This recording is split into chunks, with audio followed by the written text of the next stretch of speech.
What up? Good morning. All right. So basically, what we've had over the past couple of days is we've had a lot of information on the War Within Alpha. I wanted to take some time to kind of show off kind of the things that were most important to me that I saw news-wise from the War Within Alpha. Whether it be some stuff that happened in interviews, whether it be some stuff that happened in data mining, and just kind of talk about the things that I found the most important as the news cycle has progressed within the War Within Alpha. First and foremost, the season one dungeon pool got data mined, and it has Shadowlands dungeons and Siege of Borealis inside of it. And so basically, it has four of the dungeons from the War Within and four returning dungeons. So this means it seems likely that they're going to be doing rotating dungeons still. I'm really thankful that Blizzard is doing this. I think this is actually just honestly great for Mythic Plus as a whole. It keeps the game fresh. I think that the process of like learning a new dungeon is something that to me is always one of the highlights of the season. And I think that that's awesome. I think that them continue to do that is great. Now, the returning dungeons that they selected has gotten a lot of negative feedback. First and foremost, Miss Aeterna Scythe. I think Miss is fine. Miss was one of my favorite dungeons in Shadowlands whenever it was current. I thought that it had some problems, and I didn't think it was perfect, but I did think it was in general a pretty fun dungeon. Necrotic Wake, I like a lot less. I think Necrotic Wake is first and foremost not very fun to play, especially how it was in the past, especially with all like the mob types and stuff like that. But secondly, I think that the over reliance on weapons and you had to focus on like using the javelin really well. There's also the Kyrian Golem like orbs. There was also the Silence Orb, and you had like a super heavy reliance on secondary damage sources as well. There was also like an abomination in the top area that would do a throw cleaver cast, and making sure that the throw cleaver was hitting the correct target as well. You were just very reliant on secondary damage sources in that dungeon as a whole, and so I wasn't a huge fan of Necrotic Wake. There's also a question as to what they're going to do with Covenant-specific buffs. Are they going to get removed? Is that wall in Miss Aeterna Scythe now just going to get removed and we're just going to have a default checkpoint? Same with like the golems in Necrotic Wake. Are we going to keep them, but they're always active, right? Where you can just go and hit them regardless? Like, what is that going to look like? I guess is a better question. Next up, we have probably my least favorite dungeon of all time, Borealis, Siege of Borealis. I think this dungeon was just horrible, and it's actually going to probably require a lot of work from the development team to make sure that this dungeon isn't just terrible. First and foremost, there was an Alliance Horde split in this dungeon. I suspect that that's probably going to get removed, where Alliance and Horde had completely different mobs, completely different RP timings. It was functionally a different dungeon almost in a lot of ways. Second major issue of this dungeon is a strong difference between Tyrannical and Fortified, where the second boss is time-based. It has a time-based burn. Obviously, that's going to be a major problem for Tyrannical just in general. But then the last boss, his tentacles, Vic Goth, his tentacles have they scaled with Tyrannical whenever that was current as well, and so that boss will go from being a 4-minute boss to an 8-minute boss. And I remember I recorded one of my original YouTube videos on Tyrannical was on like Vic Goth, and I think on highlighted on my Twitch page. Give me a second, I can pull it up. Is like literally an 8-minute Vic Goth encounter. But more to the point, I just don't think that Borealis is like a great dungeon just as a whole. I think that they could have gone with another dungeon. They also have like they had spotters back then to kind of blow stuff up.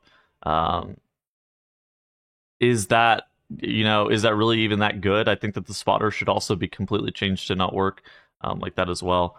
But yeah, I don't think that this dungeon is awesome. I think that Siege of Borealis is definitely a dungeon I'm not in love with. Grim Batol. Now I think Grim Batol actually. So what they've done with basically Mists of Pandaria WoD dungeons and Cataclysm dungeons is those dungeons require, modernization to the point where they have to become an M+ dungeon as opposed to the 3 dungeons that we had above that. For Grim Batol, and we saw this in an interview, and we'll show the interview here in a second. I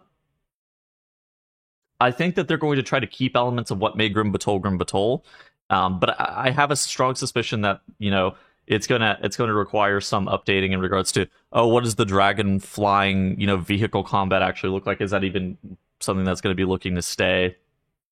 But I think that dungeon that's going to have a lot that's going to be changing, and to a point where I thought they did a really good job with like Everbloom modernizing it.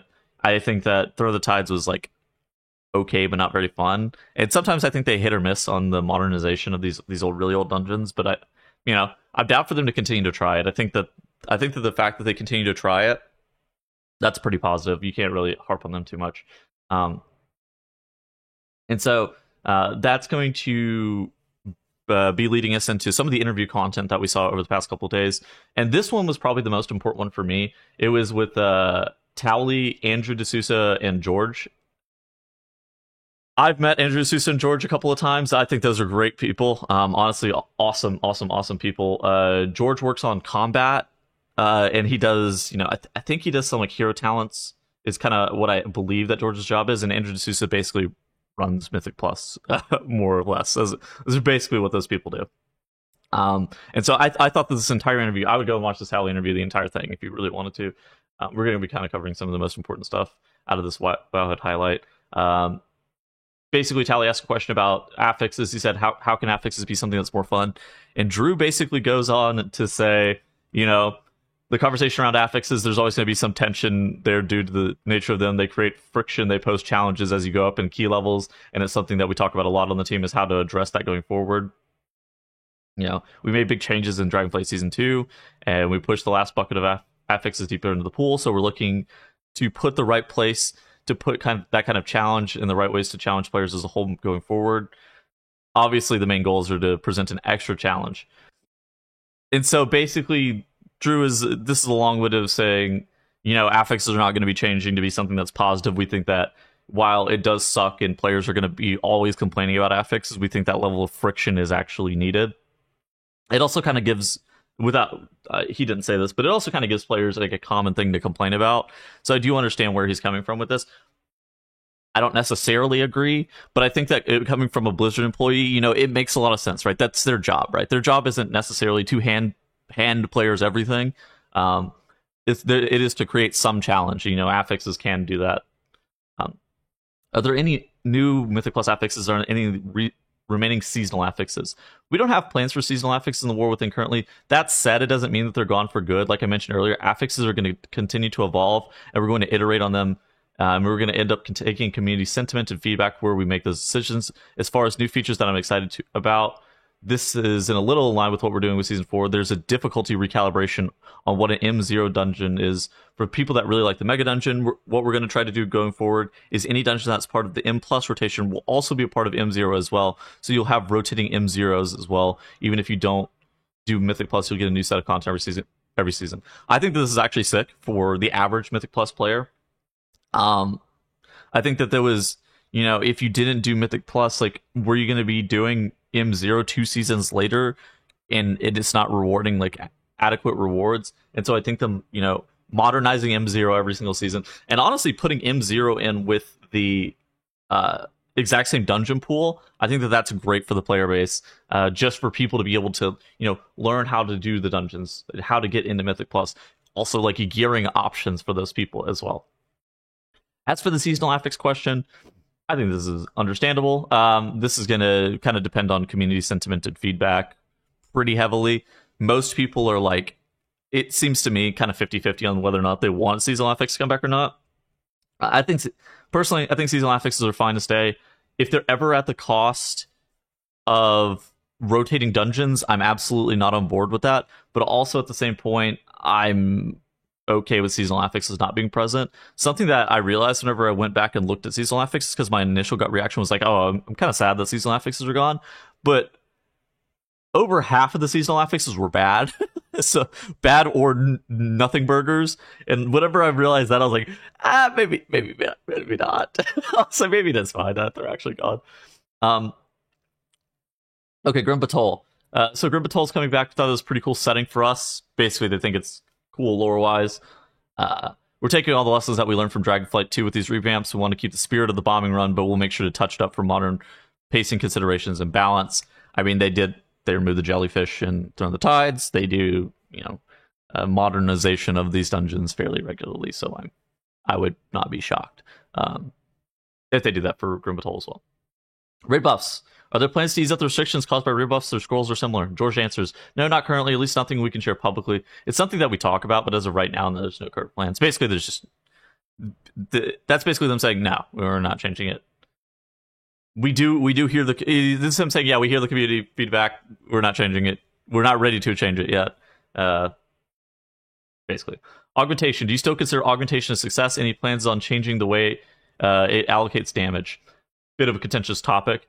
George goes, yeah, we absolutely consider augmentation a success. There's a ton of players who really enjoy the playstyle, and it's made for players who like that. In the changes to the spec, we've talked about a few things internally, but nothing to share right now. But we do want to mention that there's some categories of improvement that we can make in regards to logging, and we're tracking and planning on addressing this for War Within launch. I think that this answer is actually very good. So I do think that augmentation is maybe a failure in some ways, but like I think as a whole it was a successful launch. I think that augmentation is incredibly challenging to balance, but like obviously I think they're going to make changes to the spec. And I think that the categories of improvement they can make in regards to logging and tracking damage and stuff like that, I think that that's obviously going to move in the step in the right direction as well. I think that this answer makes sense. I think that augmentation is incredibly broken and problematic. But I think that's not something that can't be fixed, right? It doesn't have to be deleted, right? Like, not on that train.